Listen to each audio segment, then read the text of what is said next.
Assalamualaikum, apa kabar semua? Kembali lagi bersama saya Rizal Fauzi. Dan di tangan saya sekarang ada Poco M3. Video reviewnya udah kelar kemarin dengan format 10 alasan kenapa Poco M3 layak dinobatkan sebagai entry level killer. Tapi dari 10 alasan tersebut, kamera tidak termasuk. Kenapa? Karena memang kameranya ya sosok ya, biasa-biasa aja kualitasnya, sesuai dengan harganya. Nah, di video kali ini saya akan memperlihatkan improvement yang luar biasa di segmen kamera dari Poco M3 setelah diinstal Gcam. Bahkan di beberapa kondisi saya merasa ini tuh kayak bukan HP 1 jutaan. Alus pisan pokoknya mah. Makanya jangan di skip, tonton videonya sampai selesai. Akan saya bahas dari mulai sampel foto dan juga video, dan dari mana saya download, kemudian cara installnya di Poco M3. Oke, bersama saya Rizal Fauzi, let's get started. Seperti biasa, sebelum kita mulai ke pembahasan, bagi yang baru menemukan channel ini, jangan sukar untuk klik tombol subscribe dan nyalakan lonceng notifikasinya, supaya ada notifikasi kalau saya upload video baru.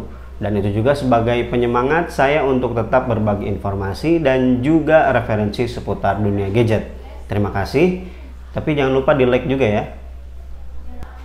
Oke, kita langsung ke sampel foto-fotonya.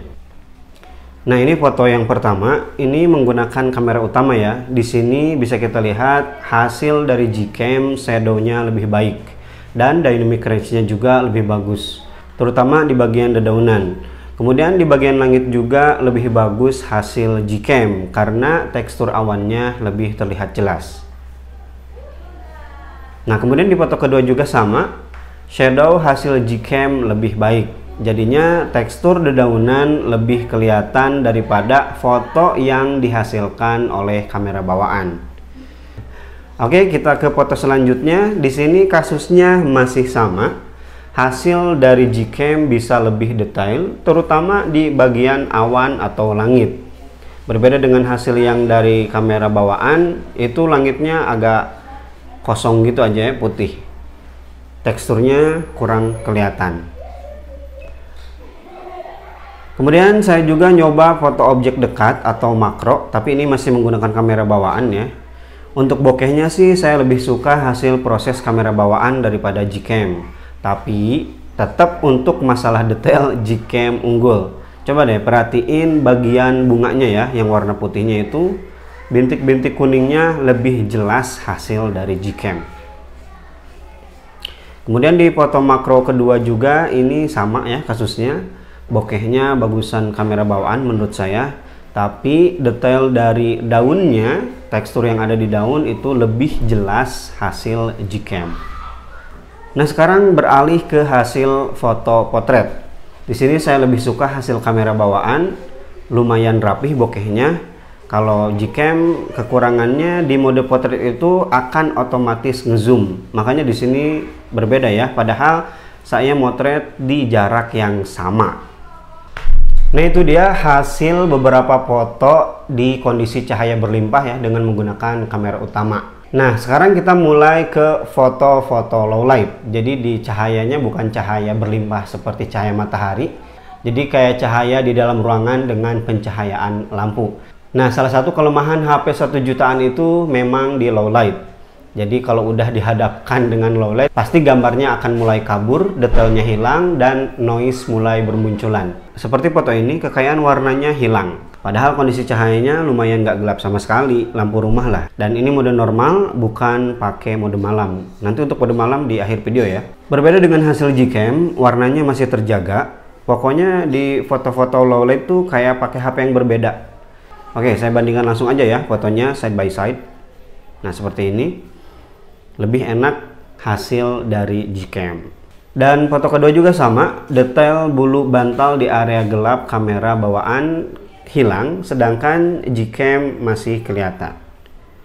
Dan yang terakhir masih sama kasusnya, kamera bawaan lumayan keteteran untuk menangkap detail. Alhasil fotonya sedikit blur. Kalau Gcam masih bisa ngangkat, terutama tekstur yang ada di bagian gagang joysticknya. Teksturnya masih kelihatan kan? Dan untuk kamera depan di kondisi low light hasilnya seperti ini.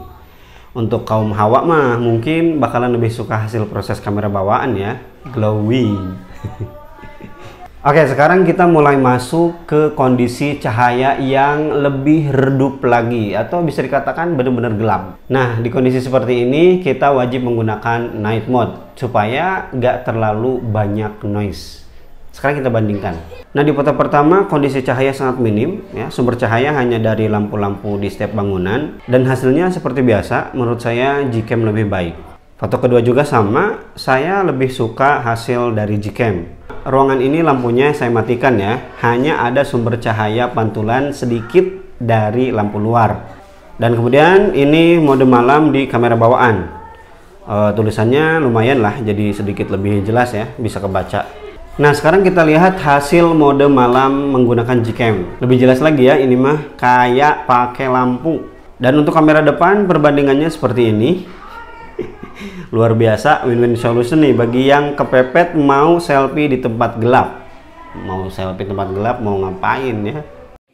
Ini contoh perekaman menggunakan kamera bawaan ya, jadi MIUI kamera. Dan seperti yang udah kita tahu, dia tidak ada EIS. Jadi goyang-goyang gini ya. Ini saya jalan biasa. Sekarang kita coba menggunakan Gcam. Dan ini contoh menggunakan kamera Gcam. Di settingnya ada EIS ya, tapi kalau lihat di footage memang masih tidak stabil. Tapi kita lihat, saya juga baru nyoba video menggunakan Gcam. Oke, itu dia beberapa sampel kamera Gcam yang saya install di Poco M3, dan hasilnya ternyata sangat impresif ya. Jadi saya terkejut terutama di beberapa kondisi yang tadi saya sebutkan, hasilnya kayak menggunakan HP yang berbeda. Ini membuktikan seperti yang udah saya katakan di video review, kalau lensa yang digunakan di Poco M3 ini adalah lensa yang bagus ya. Terbukti setelah menggunakan kamera Gcam, hasilnya sangat-sangat memuaskan. Berisik banget ya. Oke, kita lanjut aja lah, nggak apa-apa. Dan ini mudah-mudahan nanti akan diperbaiki ya oleh developer Xiaomi, sehingga image processing yang dihasilkan dengan kamera bawaan akan lebih baik lagi. Oke, bagi teman-teman yang pengen menginstal Gcam, ini dia link downloadnya dan cara installnya. Oke, untuk teman-teman yang pengen download Gcam, kita masuk aja ke browser, kemudian search di pencarian ya, tulis aja Gcam. Nah, seperti ini Gcam. Kemudian di sini kita pilih yang paling atas yang chelsoazevedo.com. Klik. Nah, di sini yang saya gunakan untuk Poco M3 adalah model dari BSG. Ini model terkenal ya, udah lama, senior. Kemudian di sini yang saya gunakan yang versi yang ini nih. Nah, yang ini yang dekat, yang sejajar dengan jempol saya. MGC 81101A9 V0A. Yang V0A ya, yang V0A. Tinggal download aja, kemudian install ya, aman, nggak perlu di root. Install seperti aplikasi biasa. Oke. Nah, itu dia improvement kamera Poco M3 setelah menggunakan Gcam. Gimana? Tertarik? Dan sebelum saya tutup, seperti biasa, terima kasih bagi teman-teman yang selalu nonton sampai selesai. Dan jika masih ada pertanyaan, tulis aja di kolom komentar. Rizal Fauzi pamit. Wassalamualaikum warahmatullahi wabarakatuh. Cakep emang nih kameranya kalau pakai Gcam.